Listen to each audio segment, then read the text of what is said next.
Enggak.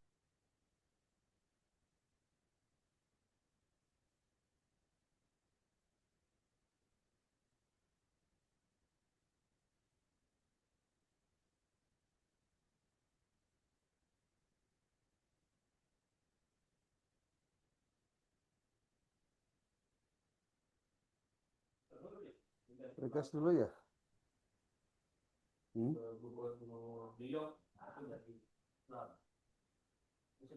Ayo.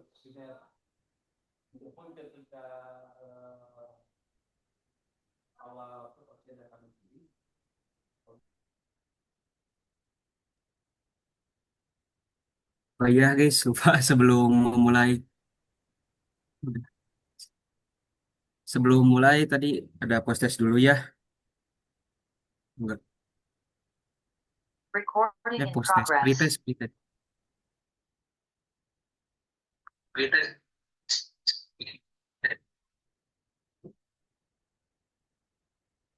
Pretest.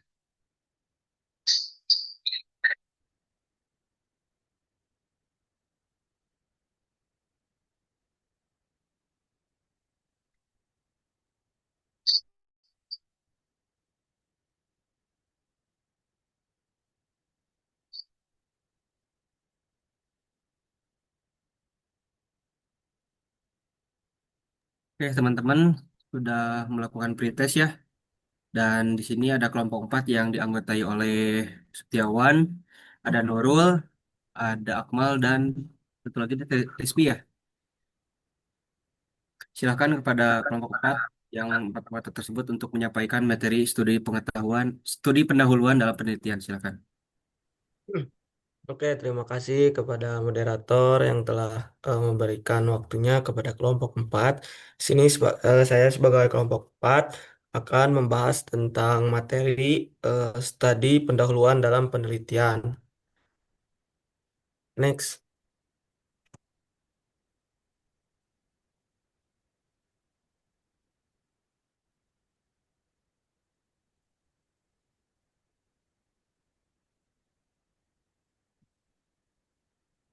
Oke, pendahuluan. Studi pendahuluan telah diakui sebagai tahapan kritis dalam proses penelitian, berfungsi sebagai landasan yang memberikan pemetaan terhadap potensi tantangan.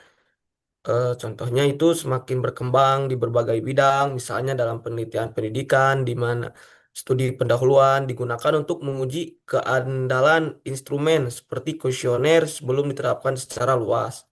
Nah, pelaksanaannya itu sering terkendala oleh dua masalah utama, keterbatasan akses, yaitu terhadap data yang relevan dan akurat. Lalu terutama untuk topik-topik baru serta tekanan waktu dan sumber daya yang membatasi kedalaman investigasi. Kendala ini berpotensi menghasilkan temuan yang kurang optimal dan berdampak negatif pada kualitas penelitian utama itu. Lanjut. Nah, di sini ada metode yang dimana metode itu penulisan ini dilakukan dengan menggunakan metode penelitian kepustakaan, library research. Nah, yaitu yakni dengan melakukan telaah kritis yang dimana telaah itu mendalam terhadap berbagai sumber pustaka yang relevan dengan topik makalah atau jurnal dan yang lainnya. Nah, sebagaimana dikutip oleh Sari dan Aspendri menjelaskan bahwa penelitian ini kepustakaan adalah metode yang digunakan untuk mengumpulkan informasi dan data melalui berbagai materi. Contohnya yang tersedia di perpustakaan, termasuk dokumen, buku, majalah, kisah sejarah, dan sumber-sumber yang lainnya.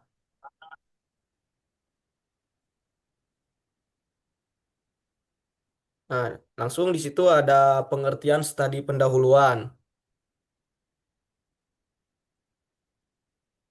Next.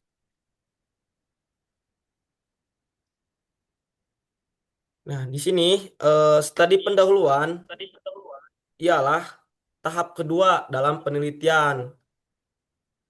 Tahap kedua dalam penelitian itu memperoleh masalah yang diteliti sebelum melangsungkan kegiatan penelitian yang sesungguhnya studi pendahuluan merupakan studi yang dilakukan untuk mempertajam arah studi utama. Itu yang tadi di atas. Nah, studi pendahuluan ini dilakukan untuk mengevaluasi kelayakan penelitian, termasuk prosedur dan aspek lainnya yang belum jelas dalam penelitian, sehingga pada proses ini dapat mengubah arah penelitian yang telah dirancang dalam proposal itu. Pendekatan penelitian dalam studi ini perbedaan antara langkah pertama dan kedua ini adalah penemuan dan pengalamannya. Oke, bisa dilanjut sama rekan saya, silakan.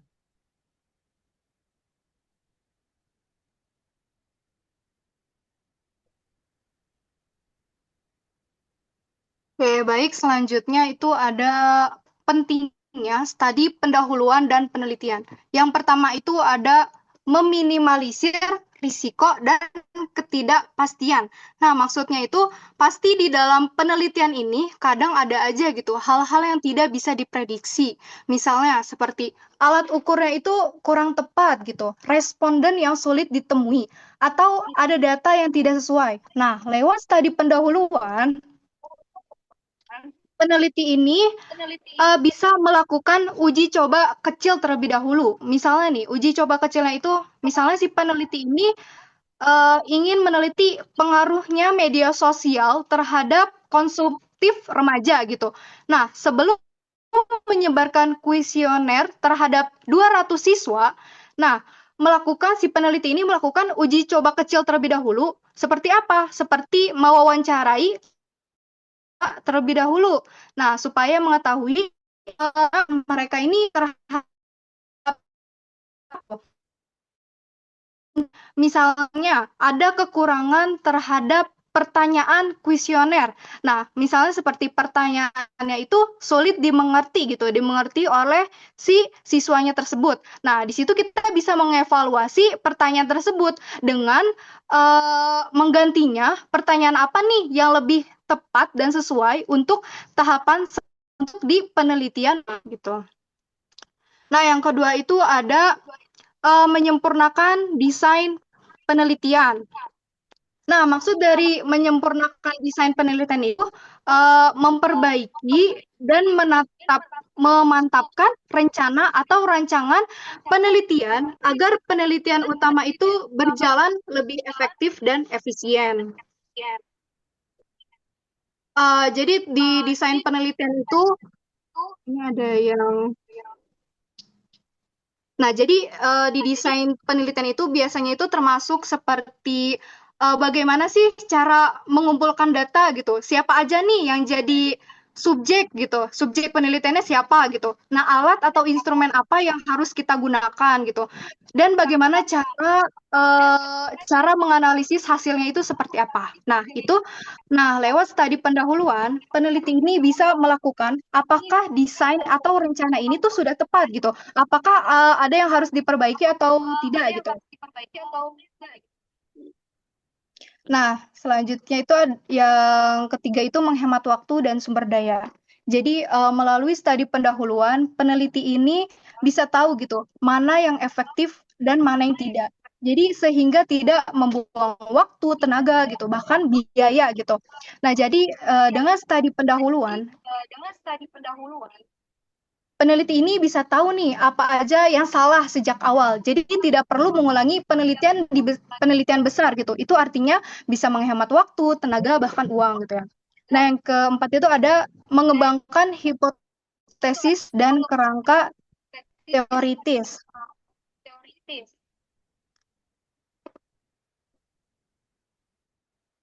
Nah, hipotesis itu dugaan sementara. Kalau misalnya kerangka teoritis itu bisa diartikan sebagai dasar teori gitu. Misalnya gitu, dari hasil studi pendahuluan, sebelumnya maaf suaranya jelas gak apa berbayang? Aman-aman. Jelas. Jelas. Oke.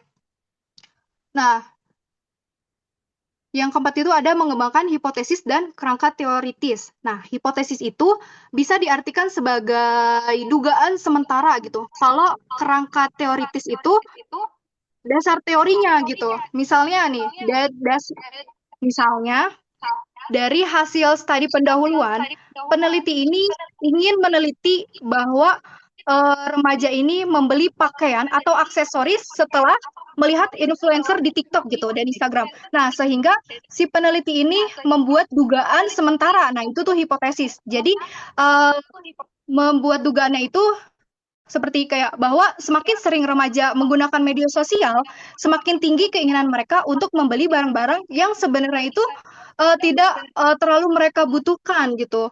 Nah, yang dijelaskan melalui dasar teorinya, kerangka teoritis, nah itu menggunakan teori peniruan sosial yang menyebutkan bahwa remaja ini cenderung meniru gaya hidup bahkan perilaku orang yang mereka kagumi di media sosial gitu agar terlihat keren bahkan supaya tidak ketinggalan zaman atau mengikuti tren gitu.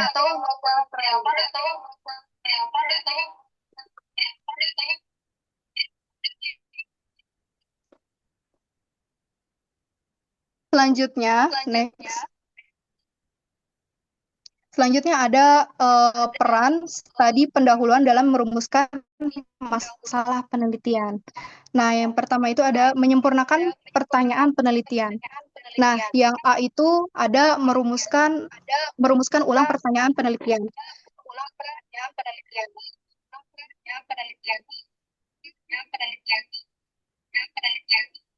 Suaranya berbayang nggak sih di kalian? Iya, Des, mantul, Iya, mantul. berbayang. Itu kenapa ya?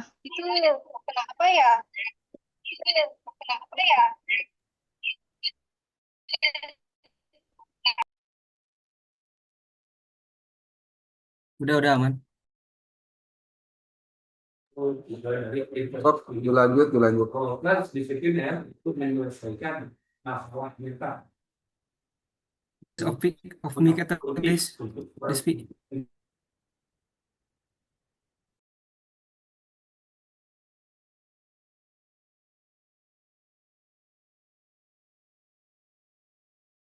Lanjut, ya.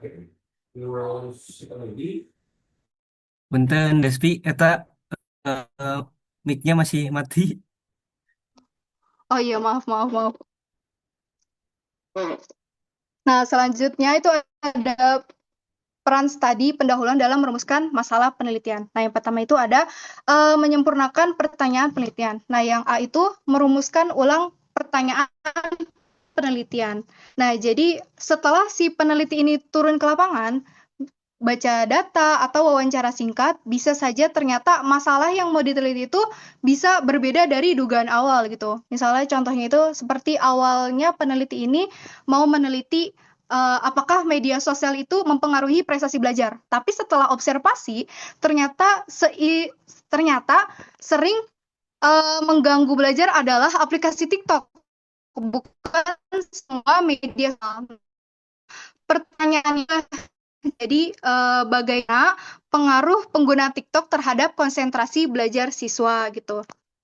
Jadi studi pendahuluan juga membantu memperjelas fokus masalah gitu. Nah, yang B itu mengembangkan hipotesis yang lebih kuat. Nah, hipotesis itu kan tadi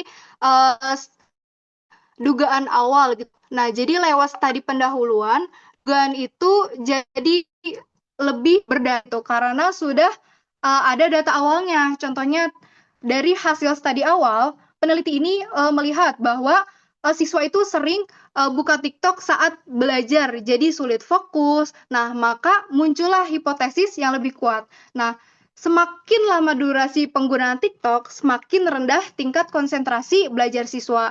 Jadi bukan asal menebak gitu ya, tapi sudah berdasarkan temuan awal di lapangan. Nah, yang C ada penelitian. Nah, ada untuk itu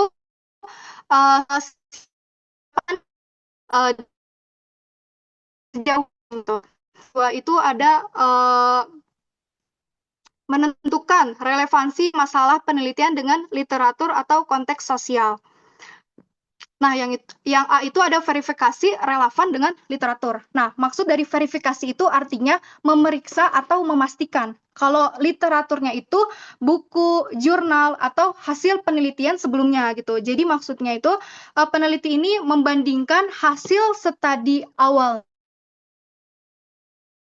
orang lain untuk memastikan bahwa masalah yang akan diteliti ini benar-benar penting dan belum banyak orang yang bahas gitu. Contohnya seperti peneliti ingin meneliti pengaruh TikTok terhadap belajar siswa gitu. Nah, setelah membaca jurnal, ternyata peneliti tentang Instagram dan YouTube itu sudah banyak, tapi tentang TikTok ini masih sedikit. Nah, artinya peneliti tentang TikTok ini masih relevan dan menarik untuk diteliti gitu. Nah, yang B itu ada konteks sosial dan kebaruan gitu. Nah, konteks sosialnya itu artinya itu keadaan masyarakat atau ini gitu. Kalau kebaruannya itu hal baru, suatu yang belum pernah dibahas. Jadi maksudnya itu peneliti ini melihat apakah masalah yang diteliti itu sesuai dengan kondisi masyarakat sekarang, apakah peneliti ini punya nilai baru atau hal yang belum diteliti oleh orang lain gitu.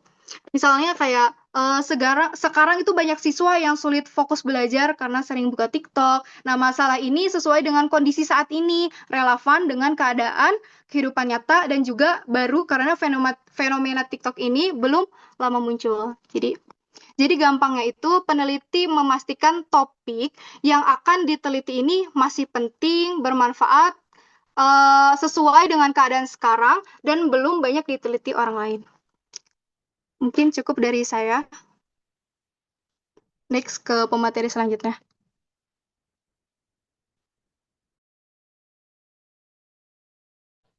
Next slide dulu, Cik.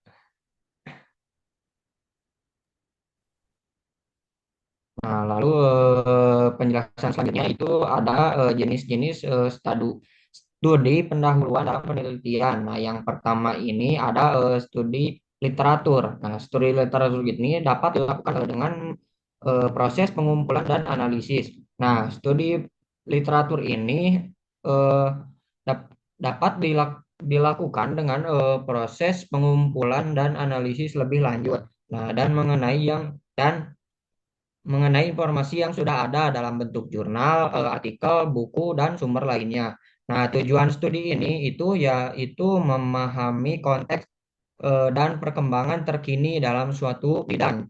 Juga untuk mengidentifikasi celah penelitian yang dapat ditelusuri lebih lanjut. Nah, lalu yang kedua itu ada survei awal. Nah, survei awal itu untuk mengumpulkan data primer dari responden yang relevan dapat dilakukan dengan survei awal. Nah, metode ini juga itu terbilang sering digunakan agar si peneliti ini mendapatkan gambaran umum tentang sikap, persepsi atau kebiasaan dari populasi tertentu. Nah, survei ini juga bisa dilakukan melalui kuesioner atau wawancara. Lalu yang ketiga ada wawancara. Wawancara itu sebagai metode studi pendahuluan yang bertujuan untuk mendapatkan informasi mendalam dari individu atau kelompok, dapat dilakukan dengan wawancara. Nah, metode ini juga bersifat struktur gitu atau demi struktur atau tidak struktur tergantung kebutuhan si penelitinya dalam menggunakan si penelitiannya tersebut. Lalu yang keempat ada observasi. Observasi itu sebuah teknik untuk mengamati subjek dalam konteks realita yang utuh. Metode ini juga memperbesar peluang si peneliti untuk mendapatkan wawasan yang lebih mendalam mengenai perilaku dan interaksi sosial dalam lingkungan yang sedang diteliti. Observasi juga dapat bersifat partisipatif atau non-partisipatif. Yang kelima ada focus group discussion atau PGD. Nah, teknik ini itu melibatkan sekelompok orang untuk mendiskusikan topik tertentu yang dikenal dengan istilah focus group discussion atau FGD. Nah, teknik ini juga dapat membantu si peneliti untuk mendapatkan pandangan yang lebih dalam gitu dan beragam mengenai isu yang akan diteliti atau yang sedang diteliti. Metode ini juga sangat berguna bagi si penelitinya untuk menelusuri esensi masalah dari berbagai pandangan. Bahkan si peneliti juga dapat mendapatkan umpan balik dari kelompok diskusi tersebut. Next slide. Nah, lalu yaitu ada langkah-langkah studi penelitian. Yang pertama itu ada mengidentifikasi tujuan. Nah, setelah memilih si topik yang relevan dengan minat atau bidang studi. Nah, topik awal juga mungkin bersifat umum, tetapi eh, pembacaan dan penelitian itu atau awal kita itu dapat mempersempit si topiknya itu menjadi lebih spesifik gitu atau relevan. Nah, setelah memilih topik tersebut, nah kita ini temukan masalahnya yaitu berupa kontradiksi dalam teori isu praktis yang belum terselesaikan atau fenomena yang belum dieksplorasi. Identifikasi masalah ini juga itu penting untuk memberikan fokus pada penelitian juga untuk memahami tujuan yang ingin dicapai dari penelitian tersebut. Lalu yang nomor dua ada pemilihan metode yang tepat. Nah, metode penelitian ini perlu ditentukan berdasarkan masalah yang telah diidentifikasi. Nah, eh, metode ini juga harus relevan dan sesuai dengan tujuan konteks penelitian gitu. Jadi kita itu bisa menentukan metode yang lebih cocok antara survei, wawancara, atau observasi, atau metode eksperimen. Lalu yang ketiga ada pengumpulan data. Dalam studi pendahuluan, pengumpulan data ini juga sering dilakukan untuk menguji kelayakan penelitian yang lebih lanjut. Nah, data ini juga didapat dari studi literatur atau survei kecil yang bertujuan untuk mengeksplorasi masalah. Lalu yang keempat ada analisis data awal. Analisis data awal ini juga membantu dalam menentukan apakah si pertanyaan penelitian itu dapat memberikan hasil yang valid dan relevan. Bertujuannya itu untuk melihat hasilnya yang dapat menginformasikan desain penelitian utama serta menjadi dasar untuk melakukan revisi sebelum melangkah ke penelitian yang lebih luas. Next slide.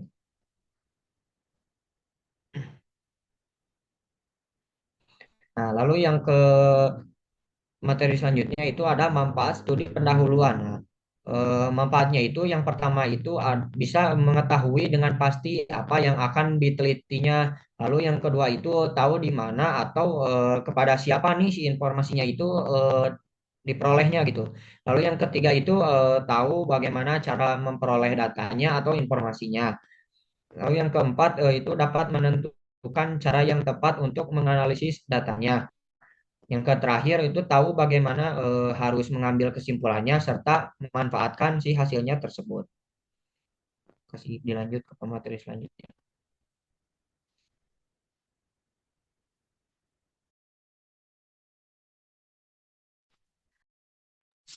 Halo, tes ada suaranya? Ada aman. Nah, selanjutnya ialah tantangan dalam melakukan studi pendahuluan. Nah, di situ yang pertama itu tuh keterbatasan sumber daya. Di situ tuh keterbatasan sumber daya itu terbagi lagi menjadi 3, yaitu waktu, anggaran, dan partisipan. Nah, yang pertama ialah waktu. Nah, tenggat waktu yang ketat itu tuh seringkali memaksa studi pendahuluan dilakukan dalam periode yang sangat singkat. Terus juga hal ini dapat membatasi kedalaman analisis dan mencakup penelitian karena peneliti itu harus bekerja dengan cepat, seringkali mengorbankan detail yang lebih penting. Ketika studi dilakukan dalam waktu terbatas, maka hasil yang diperoleh mungkin tidak mencerminkan keseluruhannya, kayak kurang lengkap. Terus juga dan analisis yang lebih komprehensif menjadi sulit dilakukan. Terus nah ini yang kedua, anggaran. Nah, dana yang terbatas membatasi pengguna metode, alat, dan teknologi yang lebih canggih, sering memaksa penelitian dilakukan dalam skala yang lebih kecil. Itu tuh sumber daya keuangan yang terbatas dapat mengaruhi apa? Ini juga bentar. Ini juga bisa membatasi jumlah tenaga yang terlibat dalam penelitian serta teknologi yang digunakan untuk mengumpulkan atau menganalisis data. Terus juga yang ketiga, partisipan. Nah, studi pendahuluan mungkin memiliki jumlah partisipan yang sedikit, sehingga hasilnya tidak bisa diandalkan untuk mewakili populasi yang lebih besar. Sampel kecil itu kayak membatasi kemampuan untuk melakukan generalisasi hasil penelitian, yang berarti kesimpulan yang diambil mungkin hanya berlaku untuk kelompok tertentu atau situasi spesifik. Dengan keterbatasan partisipan, penelitian mungkin tidak dapat mencerminkan keragaman yang ada dalam populasi yang lebih luas. Nah, ini yang kedua, risiko kesalahan interpretasi. Nah, penelitian beresiko menarik kesimpulan yang menyesatkan jika terlalu cepat mengambil keputusan tanpa mempertimbangkan keterbatasan desain studi atau ukuran yang sampel. Hasil yang ambigu juga dapat menyulitkan penarikan kesimpulan yang tepat. Nah, yang ketiga, ada generalisasi berlebihan. Hasil studi pendahuluan mungkin tidak mewakili keseluruhan populasi atau situasi penelitian utama. Untuk menghindari generasi berlebihan, peneliti itu harus selalu menyadari bahwa studi pendahuluan itu hanya untuk memberikan gambaran awal dan tidak memaksudkan untuk menghasilkan kesimpulan final. Nah, terus juga ada pun beberapa strategi untuk menghindari generalisasi berlebihan. Di antaranya yaitu mengakui keterbatasan metodologi, terus juga menggunakan studi pendahuluan hanya sebagai panduan untuk merancang penelitian utama yang lebih komprehensif. Terus yang terakhir, menginterpretasikan hasil dengan hati-hati dan dalam konteks keterbatasannya ada. Terus juga ketika kita dari dan mengelola tantangan ini dengan baik, hal ini tuh dapat membantu peneliti agar tidak buru-buru gitu dalam mengambil keputusan yang dapat mempengaruhi penelitian utamanya. Oke. Nah, selanjutnya juga ini ada contoh studi pendahuluan. Nah, yang pertama itu ialah sosial. Studi pendahuluan tentang perilaku konsumen. Itu tuh kasusnya itu tuh sebuah studi pendahuluan tentang sebuah studi pendahuluan tentang pengaruh media sosial terhadap perilaku konsumen pada remaja di Indonesia. Terus juga itu tuh untuk mengelola platform Instagram dan TikTok mempengaruhi preferensi pembelian remaja. Terus juga ada metodenya, yaitu kayak survei kecil terhadap 50 remaja gitu di beberapa sekolah menengah seperti kayak di daerah Jakarta atau di Bandung, dan wawancara mendalam dengan 10 mahasiswa SPA. Nah, hasilnya itu tuh studi pendahuluan menunjukkan bahwa sebagian besar responden dipengaruhi itu oleh iklan di media sosial gitu, seperti kayak di Instagram, TikTok, dan lain-lain. Hasilnya terus juga datanya itu tuh, data awalnya itu digunakan untuk merancang kuesioner yang lebih komprehensif untuk penelitian utama. Terus juga ini ada contoh lainnya yang dalam di sainsnya, kayak contoh kasusnya itu tuh penelitian awal untuk menguji potensi antimikroba dari ekstra daun sirih merah. Nah, itu tuh tujuannya tuh untuk menentukan apakah ekstra dari daun sirih merah itu tuh memiliki efek nggak kayak terhadap bakteri Staphylococcus atau aureus. Nah, metodenya itu tuh yang bisa digunakan itu tuh kayak uji laboratorium gitu, sederhana, menggunakan beberapa ekstrak tanaman pada sampel bakteri yang dikultur di laboratorium. Jadi tuh metodenya tuh kita langsung praktek gitu di lab gitu, gimana hasilnya. Nah, juga hasil awal itu tuh menunjukkan adanya efek hambatan yang signifikan pada konsentrasi ekstra tertentu. Terus juga ada sedikit tambahan, pengaruh pada penelitian utamanya itu tuh biasanya tuh berdasarkan hasil tersebut gitu, kayak peneliti kemudian merancang studi yang lebih terperinci kayak untuk menguji konsentrasi yang berbeda, waktu paparan, dan mekanisme biologis yang terlibat. Oke.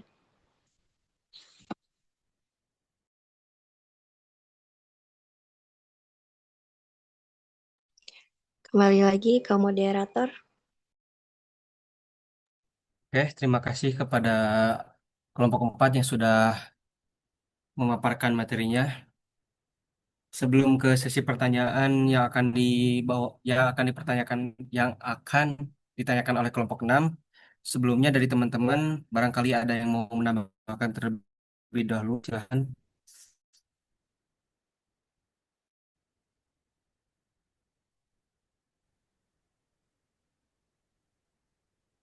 Kalau tidak ada yang menambahkan, langsung saja ke pertanyaan yang akan ditanyakan oleh kelompok 6. Mangga silakan.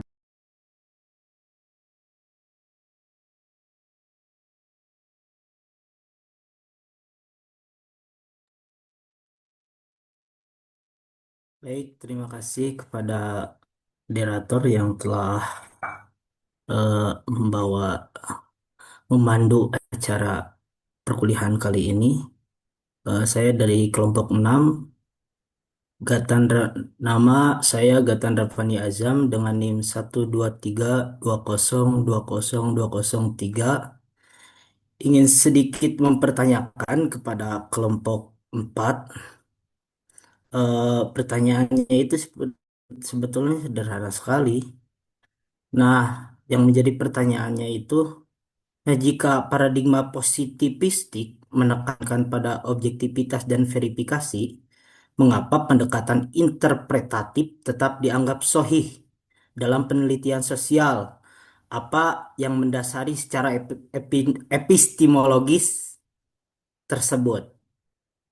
Bisa dipahami, Nurul?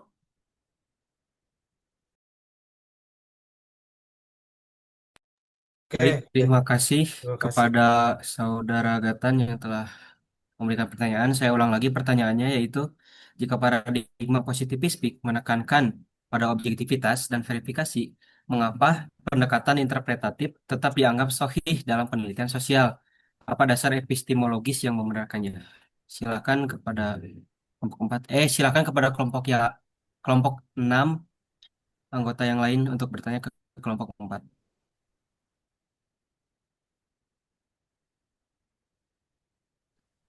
Baik, izin ya. Izin bertanya kepada keempat. Langsung saja ke pertanyaannya. Kan tadi dijelaskan bahwa studi pendahuluan itu membantu peneliti melihat kelayakan topik, metode, dan variabel penelitian sebelum penelitian utama itu dilakukan. Nah, untuk pertanyaannya, gimana kalau misalkan hasil studi pendahuluan itu justru menghasilkan temuan yang sangat berbeda gitu dari apa ya, dari asumsi awal peneliti gitu. Apakah peneliti sebaiknya mengubah keseluruhan rancangan penelitiannya atau tetap mempertahankan desain awal dengan penyesuaian tertentu gitu. Dan gimana gitu dasar metodologisnya dalam mengambil keputusan tersebut gitu. Terima kasih. Oke, saya ulang kembali. Oke, terima kasih kepada Saudari Rina yang telah bertanya. Saya ulang lagi pertanyaannya. Bagaimana jika hasil studi pendahuluan justru menghasilkan temuan yang sangat berbeda dari asumsi awal peneliti? Apakah peneliti sebaiknya mengubah keseluruhan rancangan penelitiannya atau tetap mempertahankan dengan desain awal dengan penyesuaian tertentu? Nah, bagaimana dengan metodologisnya dalam mengambil keputusan tersebut? Pertanyaannya seperti itu. Terus lanjut ke anggota kelompok 6, satu lagi yang mau bertanya, silakan.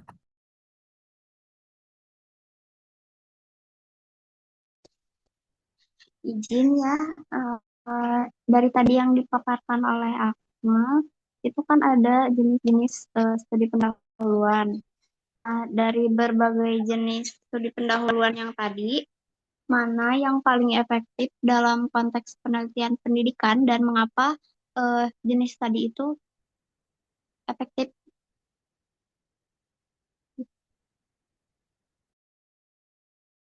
Oke, terima kasih kepada Saudari Hasna yang telah memberikan pertanyaan kepada kelompok 4. Saya ulang lagi pertanyaannya yaitu dari berbagai jenis studi pendahuluan yang tadi dijelaskan oleh Saudara Akmal, mana yang paling efektif dalam konteks penelitian pendidikan dan mengapa? Itu kan. Oke, silakan kepada kelompok 4 untuk menjawab pertanyaannya terlebih dahulu sebelum nanti dari teman-teman yang lain ada yang mau bertanya. Silakan kelompok 4.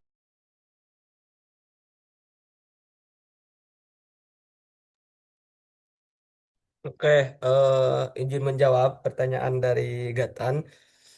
Pertanyaannya itu pendekatan pendekatan interpretatif ya, seperti itu ya secara umumnya. Oke, izin menjawab kenapa pendekatan interpretatif itu dianggap sahih katanya tadi. Nah, penelitian interpretatif itu memiliki dasar epistemologis yang berbeda dari paradigma positivistik. Dalam epistemologis, interpretatif itu pengetahuan dipandang sebagai hasil eh, eh, dipandang sebagai hasil dari pemahaman makna yang dibentuk melalui interaksi sosial. Nah, yang di mana interaksi sosial itu realitas sosial tidak dianggap sebagai sesuatu yang objektif atau tunggal seperti itu, melainkan bersifat subjektif, jamak dan dipengaruhi oleh konteks budaya sejarah serta pengalaman individunya.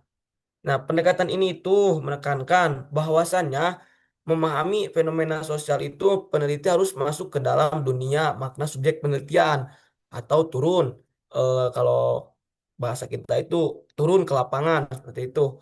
Bukan sekedar mengukur atau menguji secara kuantitatif, tetapi penelitian interpretatif itu terletak pada kedalaman pemahaman, kepekaan terhadap konteks serta kemampuan peneliti. Nah, dasar epistemologis pendekatan interpretatif adalah konstruktivisme dan fenomenologi yang mana memandang pengetahuan sebagai hasil konstruksi bersama, bukan sekadar penemuan fakta objektif.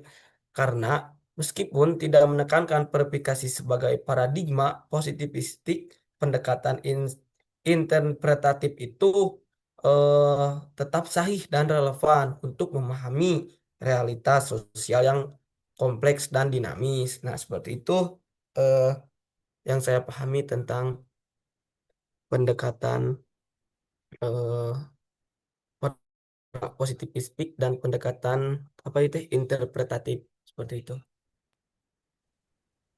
Baik, terima kasih kepada Saudara Awan. Bagaimana Saudara Gatan? Apakah cukup puas dengan jawabannya? Oke. Oke, makasih. Bapak, punten, apakah ini kan ini udah azan? Apakah break dulu? Apa lanjut, Bapak?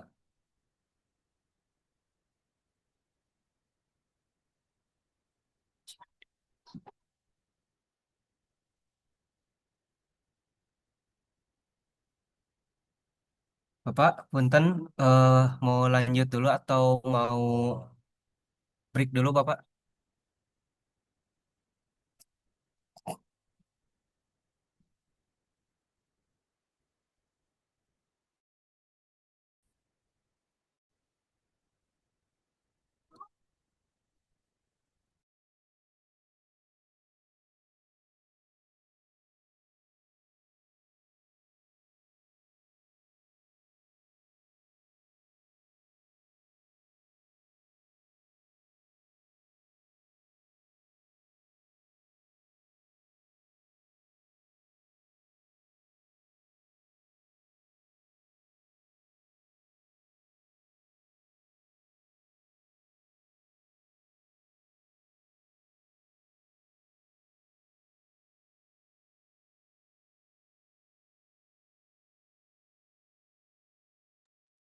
Oke, teman-teman, setelah pertimbangan ya, karena udah azan juga, kita break dulu lah sebentar untuk menunggu azan.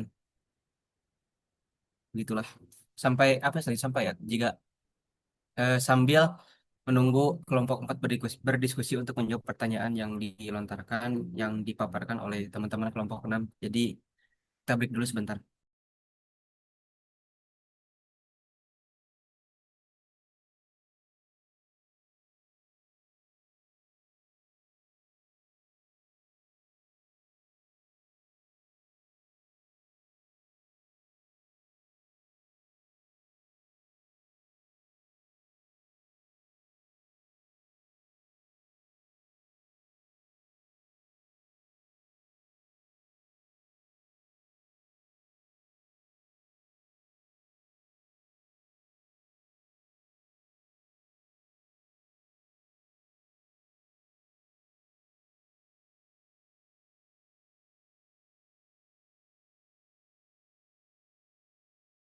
Kalau kita nanti Coba share apa, screen-nya kita dimatikan dulu coba.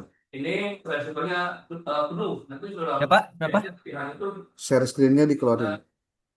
Woi, pilihan tambahan. terus share screen-nya keluarin aja. Ya. Oke, lanjut.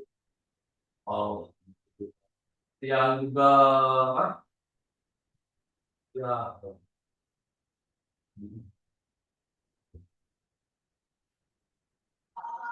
Makanya silakan Pak Ahmad. Yo, gimana? Lanjut.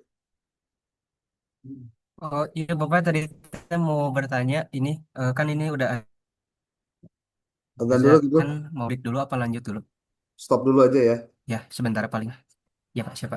Stopnya 10 menit ya. Siapa Pak? So, Berarti nanti 14.50 mulai lagi Bapak. ya, Jam 3 ya? 3 jam 3. Ih, siapa Pak? Terima Oke. kasih. Di ini aja di apa? Pause dulu, pause. Topiknya itu sampai bikin topik atau cara penelitiannya itu yang nggak cocok lagi. Nah, jadi perlu ubah rancangan penelitiannya. Nah, tapi kalau misalnya bedanya cuma sedikit, misalnya cuma di bagian kecil aja gitu, maka nggak usah diubah semua gitu. Cukup diperbaiki atau disesuaikan sedikit aja di bagian tertentu.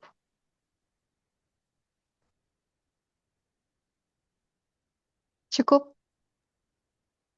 Jadi kayak apa adanya juga nggak apa-apa gitu. Kalau misalnya emang itunya cuman beda dikit. Kalau misalnya, bentar.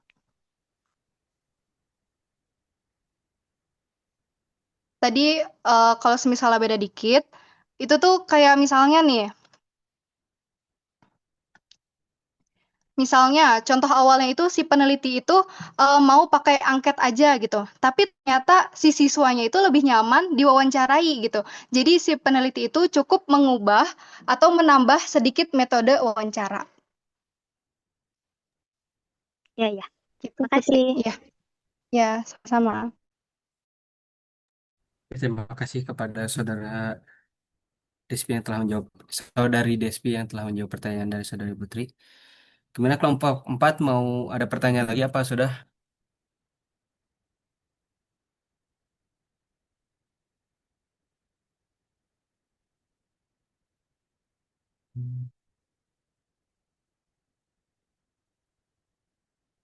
Kelompok 4, halo?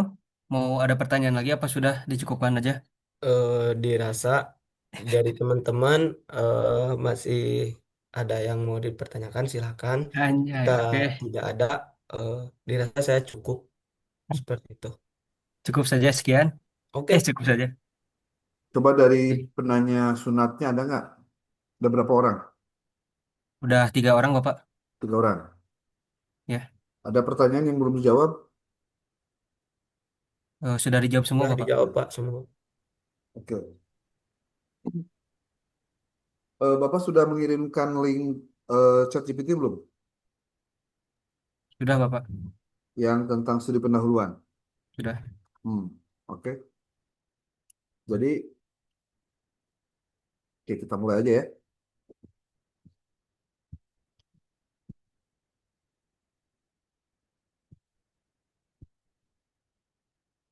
Bentar.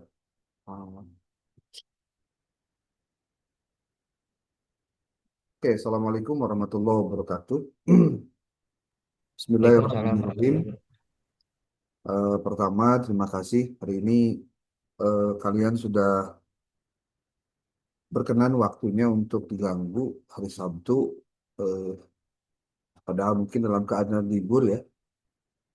Tapi karena memang Bapak minggu lalu hari Selasa tidak bisa masuk ke kelas karena sedang posisi di Jogja, sedang OTW, hmm, sehingga tidak bisa hadir tepat waktu. Ini Guntur ada nggak ini, Kang Guntur? Kayak Lagi di perjalanan katanya Pak. perjalanan mana? Masih perjalanan. Sebentar saya. Nggak jelas. Oke, itu harusnya ikut ya. Nah, Bapak sudah mengirimkan sebuah file link eh, dari ChatGPT yang isinya adalah tentang bagaimana tahapan melakukan apa ya sebetulnya studi pendahuluan dengan berbantuan AI. Jadi kata kuncinya adalah bagaimana memahami bahwa membuat studi pendahuluan itu harus dimulai dari memahami apa masalahnya. Kalau boleh kita lihat share screen saja ya.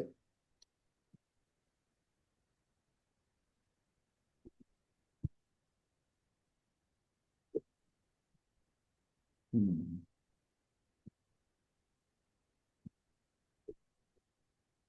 Hmm.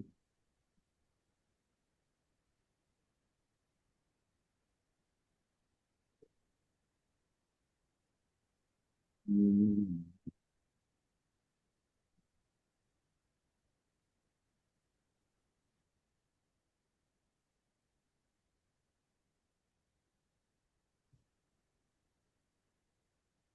Apa tadi dia?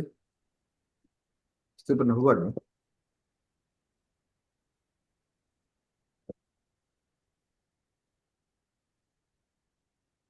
Ini adalah eh apa ya? Ini adalah tahapan awal untuk menyelesaikan tugas UTS. Nah, tugas UTS-nya itu yang harus dibuat dengan cara-cara yang benar, tahapan yang benar. UTS ini ada waktu lagi sekitar 2 minggu ke depan. Jadi tugas kalian minggu ini harus sudah selesai. Minggu depan itu, hari Selasa depan itu sudah pertemuan ke-7. Minggu depannya lagi pertemuan ke-8. Itu pengumpulan tugas UTS. Itu. Nah, kalian bisa lihat di sini contohnya apa memberikan ilustrasi contoh ya walaupun sama-sama mahasiswa PAI walaupun namanya ini nama yang lain ya. Nih, aku kan masuk semester 5 nih, prodi di kampus, bla bla bla. Saat ini aku tugas melakukan studi pendahuluan. Nanya dong apa yang apa sih studi pendahuluan itu? Nah, di sini ilmunya. Kamu bisa mendapatkan ilmu dari penjelasan ChatGPT, bukan sebatas tolong buatkan. Itu keliru sekali. Kalau pengen kau buatkan, dijelaskanlah. Oh, nih membaca literatur, mengidentifikasi masalah, menetapkan tujuan, menentukan metodologi, kemudian menilai relevansi topik. Gitu. Nah, lalu ada penjelasan nih. Intinya studi pendahuluan itu membantu mempersiapkan kamu dalam langkah jauh dalam penelitian dengan memastikan bahwa topik yang dipilih itu punya dasar yang kuat dan layak. Nah, kalau pertanyaannya ditambah dengan penjelasan, ada penjelasan begini. Saya sebenarnya lagi bingung, di tugas itu saya harus ke lembaga pendidikan, contohnya ke sebuah SMP. Kalau di saya kan PAI, kira-kira apa yang bisa digali untuk dapat saya jawab, saya dapatkan jawaban dari studi pendahuluan itu. Ingat ya, studi pendahuluan yang kita inginkan itu adalah langkah yang empiris dan rasional untuk kamu bisa mengangkat masalah dalam penulisan skripsi. Jadi kalau pertanyaannya yang sering kali terjadi adalah kata prodi atau sektor Hmm, mahasiswa, tolong dong sudah kumpulkan. kerja. Kerja. Mau kemana? Siapa itu? Tutup, coba tutup suaranya. Mahasiswa, kamu mau melaksanakan SOPS, Seminar Usulan Penelitian Skripsi. Tolong kumpulkan judul. Nah, itu keliru. Harusnya gimana? Dikasih waktulah 2 mingguan, 3 mingguan kalian untuk berapa? Berinteraksi dengan pihak-pihak yang akan kamu wawancarai di satu lokasi yang nanti masalahnya didapat dari lembaga pendidikan itu. Seperti ini contohnya. Ketika bicara SMP, apa saja yang bisa kamu gali dari itu? Pertama, tentang kondisi pembelajaran PAI-nya, metodenya, medianya, keterlibatan siswanya. Lalu tentang guru PAI-nya, ada kompetensi gurunya, ada pengaruh guru terhadap karakter siswa. Lalu terkait lingkungannya yang nomor 3 nih, budaya sekolah, kebijakan sekolah. Nomor 4, tantangan dan pembelajaran PAI. Nomor 5, pendidikan karakter dan religiusitas. Yang keenam adalah sikap siswa terhadap PAI. Dan ketujuh, evaluasi pembelajaran PAI. Nah, ini dikasih tahu tipsnya. Lalu kita ngeruh lah. Kayaknya saya minatnya di nomor 3 deh. Gimana nih kalau nomor 3? Kita sembarang aja ya. Biar tadi dijawab nih kemana nanti.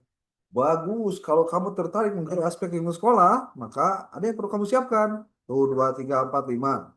Ada yang disebut dengan surat izin, ada perkenalan diri, dan semuanya itu terkait dengan persiapan administrasi dari studi pendahuluan.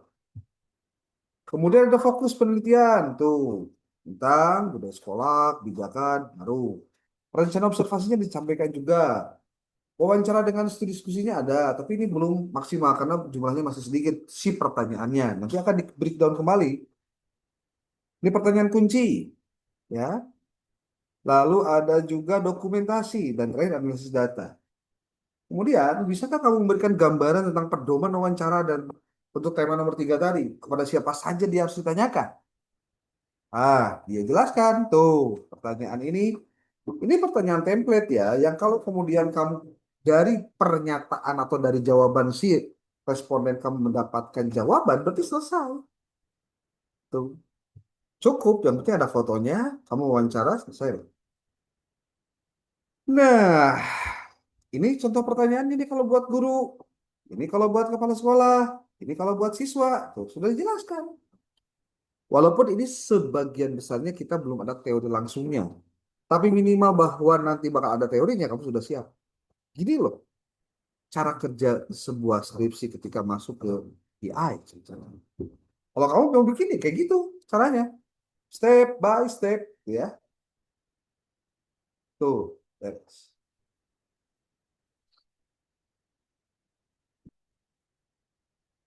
Ya, oke. Termasuk bagaimana cara menyusun laporannya, bagaimana cara ada di situ semua. Sudah, ya. Jadi artinya jangan sampai gini. Pas saya bingung, saya kok disuruh studi pendahuluan, apa sih yang saya lakukan? Bapak diberi, nah udah, file pedoman ChatGPT. Kamu buat proposalnya? Ya, pasti. Lalu kamu harus buat laporan? Pasti.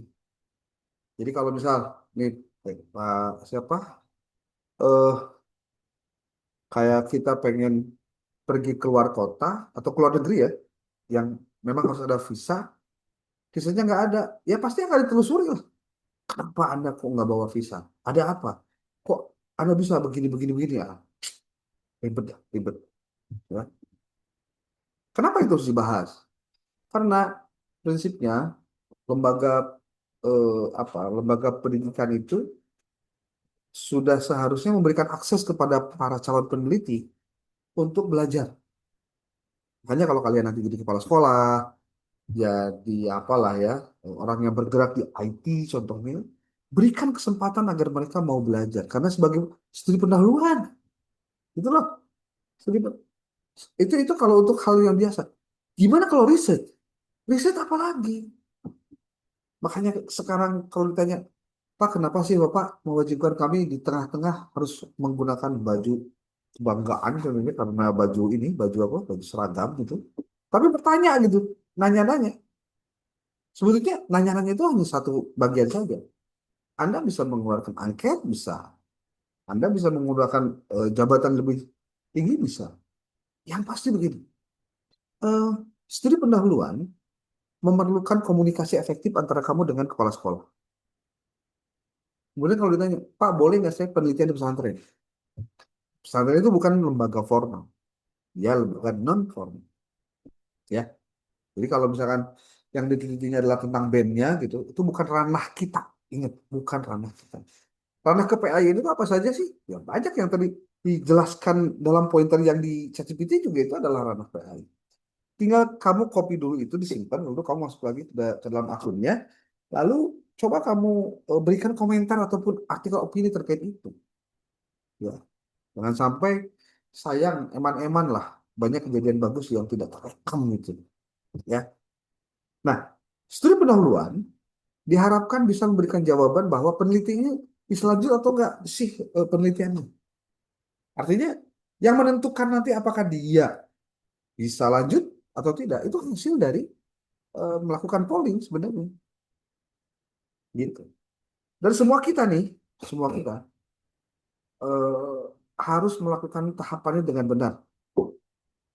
Dan tolong jaga etika. Nggak boleh kamu datang ke satu tempat contohnya, kemudian kamu keluar dari tempat itu, kemudian kamu di warung kopi ngomong, kampus itu mah jelek, kampus itu mah hancur, kampus itu mah nggak benar. Ah, nggak boleh. Itu etikanya, ya, etikanya. Makanya ada izin dulu, bikin surat dulu dan lain-lain itu penting dia.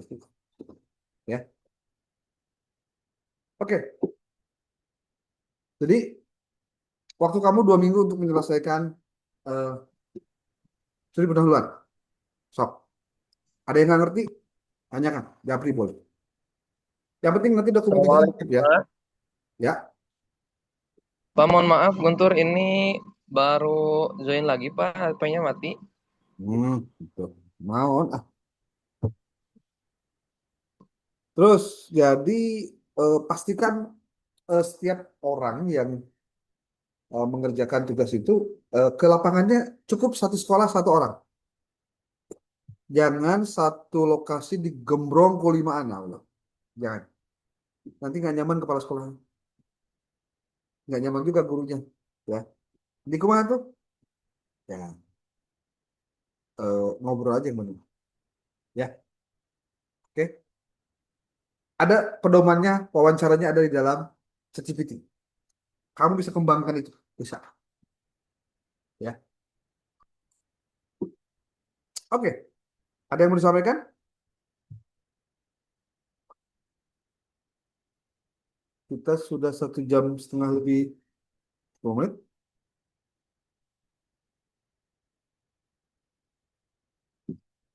Halo? Ya, studi pendahuluan kamu siapkan waktunya, kamu jadikan sebagai teman kamu sebagai foto apa ke? Bisa kali. Itu pan gitu senang. Tapi pas saya pan kudu duaan, pan hiji motor, hiji bla bla bla. Ah, terus sekali sewang we, kayak diantar ke sekolah itu ke urang gitu maksudnya. Terus ribu-ribu. Aduh lo tuh bisa cina pan kudu nama meureun satu sekolah teh bisa 5 gitu. Nah, kita sarua copy paste itu teh baju. Kita menghindari hal itu. Ya. Oke, nanti kita hari Selasa jam berapa? Jam 2 lebih 10 menit. Itu yang tampil kelompok berapa? 5 ya? Kelompok 5, Bapak. Oke, disiap-siap saja. Semua hal yang terkait dengan rencana untuk membuat proposal, apa sorry, bukan proposal, ya, mini research tentang studi pendahuluan, kamu lakukan dengan menggunakan AI dulu. Apanya? Strukturnya, bahasanya, biar rapi. Kita belum deteksi AI dengan menggunakan software yang bagus. Itu juga perlu dilakukan. Oke, mungkin kalau dilanjut juga nggak nyaman ya waktunya. Bapak mungkin minta izin dulu aja kalau untuk hari ini sampai dengan pukul 12, 13 lebih 45 menit. Ya, oke. Yang tidak hadir tolong dicatat siapa saja. Setiap kali pertemuan yang tidak hadir tolong catat. Tuh. Oke, terima kasih. Billahi taufiq wal hidayah. Assalamualaikum warahmatullahi wabarakatuh. Ikuti tahapan di chat GPT-nya ya. Ikuti tahapan di chat GPT-nya. Atau nanti ada video khusus yang nanti Bapak berikan kepada kalian untuk kamu pelajari. Ya. Itu tinggal di-upload aja kok. Oke, Assalamualaikum.